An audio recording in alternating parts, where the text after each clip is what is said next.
Sveiki dar kartelį, tarkim, jau norėčiau pratęsti tą pačią temą dėl mafijinės teisėsaugos ir bylų klastojimo. Tai yra mano arkliukas, tarkim, negaliu šitos temos palikti ramybėje tol, kol šitie banditai sėdi, visi vaikščio laisvėje, prokurorai, teisėjai, tarkim. Tai va, grįžtam atgal prie tos rezonansinės vadinamosios Garliavos bylos, kur nužudyta daug žmonių, tačiau šitie nužudymai iki šiol neištirti. Kaip žinia, nužudytas ir Kauno apygardos teismo teisėjas Jonas Furmanavičius, tarkim, jo. Žudikas iki šiol jo yra laisvėje ir vaikšto tarp mūsų. Ten buvo 2 žmonės, nuteistas vienas drąsius kedys. Liudininkai parodė, kad buvo 2 vyrų. Vienas vairavo, kitas šaudė. Nuteistas kur kedžio bendrininkas vadinamasis. Ir ne, jo nėra vien dėl to, kad kedys nieko nedarė. Dabar kaip prokuratūra klastoja bylas? Daro labai primityviai, grubiai. Pagauna kokį banditėlį, kuris padaro sunkų nusikaltimą ir jam pasiūlo tokį sandėrį, tarkim, jam mainais už tai, kad mes tave išsuksim nuo kalėjimo, bet tu turėsi liudyti taip, kaip reikia mums kitose bylose. Taip atsiranda byloj Garliavos toksai Mindaugas Žalimas, pagarsėjęs recidivistas, kuris plėšdavo pagyvenusius žmonės vienkiemiuose ir sėdėjo kalėjimuose. Kas nutinka, tarkim, tas Mindaugas Žalimas, dirbdamas apsauginiu, čia vienam Kauno naktiniam klube, primuša tokį Baltarusijos pilietį Revinskį. Baltarusis atsiduria komai, tarkim, jo. Sunkus kūno sužalojimas. Su tokia reputacija kaip Mindaugas Žalimas, plėšikas, recidivistas primušė Baltarusiją, jam kelias vienintelis yra į kalėjimą. Jo, tai tiesių taikymu. Nu ir kągi, tada jisai pradeda blaškytis, tarkim, tas Mindaugas Žalimas. Pradeda blaškytis, vaikšto pas Stončaitį, dabartinį antikorupcijos komisijos pirmininką, kuris nuslėpė visą šitą istoriją ir savo dalyvavimą šitoj byloj. Tada nubėga ir visiems sako, Dieve, tik ištraukit mane nuo kalėjimo, aš nebenoriu į kaliūzą dar kartą, padarysiu bet ką, kad tik tai mane išsuktumėt. Tai ir ką, nubėga pas tokį Gyvenį, garsų žurnaliuką, kuris dabar turi nekilnojamo turto kvartalą Vilniaus senamiestį. Nežinau, kaip jis praturtėjo tas Gyvenis, tačiau faktas yra tas, kad Žalimas nueina pas Gyvenį, papasako neva, kad vis pažįsta tokį drąsių kedį ir Raimondą Ivanauską ir kad jie neva kad jie planavo žudyti pedofilus. Gyvenis pasigauna, ten pasidaro dienos herojum, viską prifilmuoja, paleidžia į eterį, tarkim, ten iš prokuratūros atsiranda galimybė, radome žudiką pagaliau ten to Furmanavičiaus ir kitų žmonių, tarkim, jo. Ir iš tos Violetos Naruševičienės.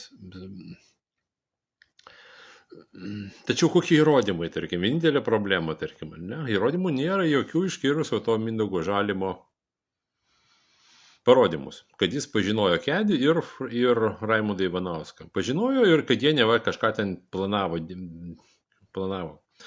Tai tada mes žiūrim, kaip Ivanauskas, aišku, nieko, jis sakė tik tiek, kad kažkada matė tą Ivanauską, daugiau nieko nežino apie jį ir, tarkim, viską neigia, tarkim, kaip neigė jo tą draugę gyvenimo. Tada žiūrim, kaip ir eina 2 bylos lygiagrečiai, va to Ivanausko ir Žalimo. Žalimas pakabintas, kadangi jis yra, ant jo kabo tas tabuto Baltarušio primušimas. Tai ką daro prokuratūra, kad išsukti Žalimą? Neapkaltina kitą žmogų, nekaltą visiškai tokį Remigijų Murauską, kad neva jis ten primušęs, ne Žalimas, o Murauskas primušęs tą Baltarusį. Byla nueina į Vilniaus apylinkės teismą, ten tokia teisėja Macevičienė. Jinai tokia, moteris, kaip sakoma, su stuburu, jinai iškart tik pažvengia iš tų prokuratūros įrodymų ir visą tai atmeta. Tarkim, visus tos įrodymus, prokuratūros ir Žalimo melą. Taip ir parašo, kad Žalimas meluoja, negalima jo tikėti, tai kai jis šneka yra nesąmonės. Tačiau šitų nesąmonių, tarkim, pilnai užtenka nuteisti šitam Raimondui Ivanauskui.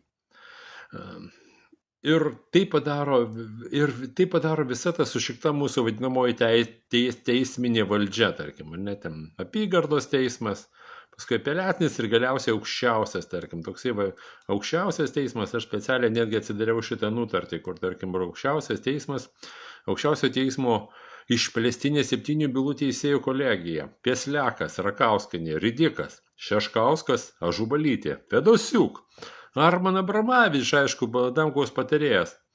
Visi jie atmeta šitą Ivanausko skundą ir parašo, kad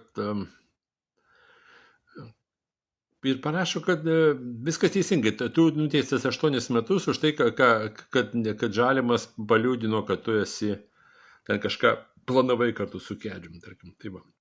Ir dabar grįžtam prie tos, aš nesenai irgi, tarkim, nuėjau tą teismą ir pažiūrėjau tą bylą, kurie buvo išsuktas Žalimas.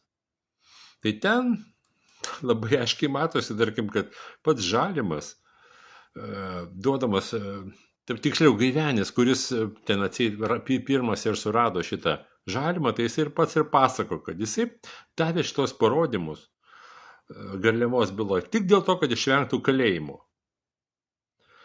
Gaivenis taip ir liūdė, tarkim, jo, vat galiu net pacituoti, kaip jis čia sako.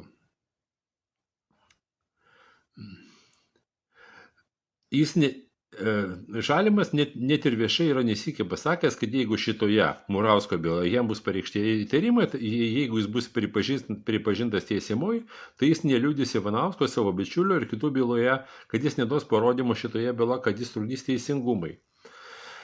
Tai yra tam tikras spaudimo teisėsaugo ir šantažo priemonė. Žalimas betarpiškai tokius žodžius yra pasakęs, kad aš tikrai nenoriu dar kartą į kalėjimą. Čia ne mano tokia pozicija, jis yra pasakęs pats tai.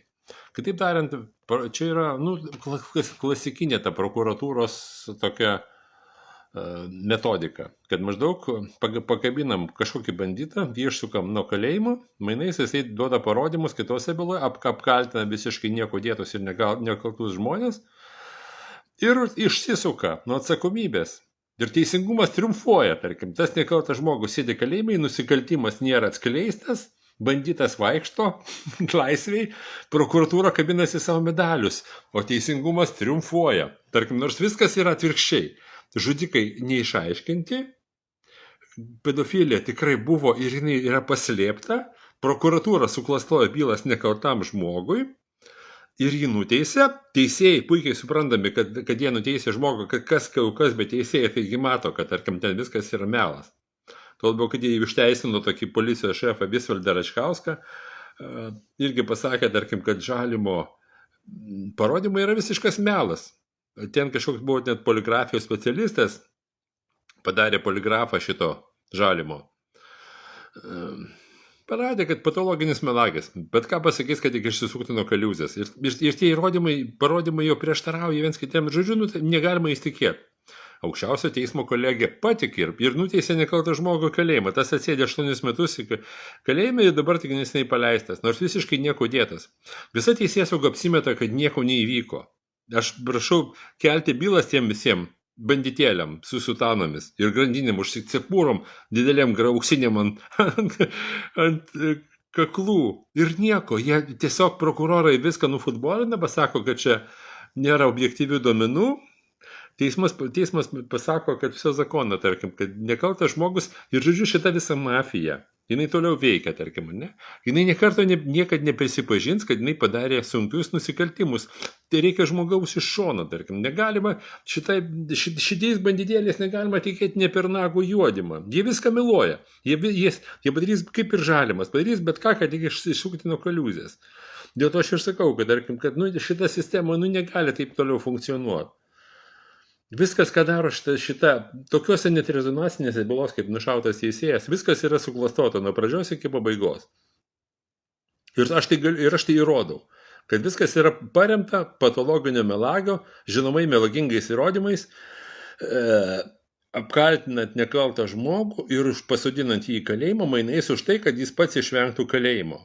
Pagal tą patį įstatymą tu gali remtis ten skilusio mafijozo kažkokiais parodymais, kuris jis duoda mainais už tai, kad pats išvengtų atsakomybės. Tačiau šalia to turi būti ir dar visai kitų įrodymų. Neužtenka to vieno plepalų, to, ko šneka Žalimas, ar ne? Ką daro mūsų teismas? Sako, užtenka. Vienoje byloje užtenka, kitoje neužtenka. Tai žodžiu, šita mafija yra pakabinta, tarkim. Ir dabar vienintelis yra būdas, kaip dabar su ją dorotis. Ne? Kadangi jinai yra, nepriklausoma, niekam neatsiskaitanti, tai žodžiu, mes nieko negalim padaryti. Galim tiesiog jos išbalsuoti. Nebalsuoti už tos visus konservus ir socdemus, kuriems šita mafija tarnauja, tarkim. Ir galim po Seimo rinkimų įvesti autonominę sistemą, tarkim. Tai, kad ne žmonės vertintų šitos įrodymus, tačiau mašina, tarkim, tai yra robotas, tarkim. Tai žodžiu, toks mano update'as yra apie šitą visą pedofilijos bylą, kad, tarkim, jau yra įrodyta, kad viskas yra klastota. Kaip dabar suksi šitą mafiją toliau, bus matyti, bet šiaip tai labai įdomi istorija, sakau, tarkim, bet dabar šitos istorijos tyrimas yra žymiai įdomesnis negu bet koks ten apie aštunkojį serialas, apie itališką mafiją tyrimas, nes mūsiška mafija yra, žinokit, žymiai stipresnė ir žymiai žiauresnė, geriau organizuota ir visokia kitokia. Ir jinai eina iki pačios viršūnės, iki Grybauskaitės. Kaip jūs galvojat, kas išsprendė Garliavos pedofilijos bylą? Kas iš ją išnagrinėjo? Ne kokie ten teismai. Jinai buvo išnagrinėta Grybauskaitės kabinete, kai pas ją bėgiojo, tarkim, tas Valantinas su prokurorais nešiojo bylą ir po 3 valandų pasakė, gerai, jūs apkaltinsim seksualiniu priekabiavimu. Nors vėlgi tai buvo briedas, kadangi auka pasako, kad jai kaišiojo sysalus į burną ir nuleidinėjo. Tai čia joks nepriekabiavimas, čia yra prievartavimas pagal bet kokią baudžiamojo kodekso praktiką. Viskas yra suklastota. Grybauskaitė nurodė, kad nuraminti žmonėms jūs apkaltinsim priekabiavimu, tačiau vėliau jį pasiuntė į kitą pasaulį tam, kad jis vis tiek neprašnektų, tarkim, ir žodžiu, visa šita mafiozinė valstybė, aš anksčiau ir vėliau prieisiu liepto galą, aš tikiuosi. Arba aš prieisiu liepto galą. Greičiausiai, kad aš prieisiu liepto galo, ne šitą mafijinę valstybę. Tai tokie mano pastebėjimai.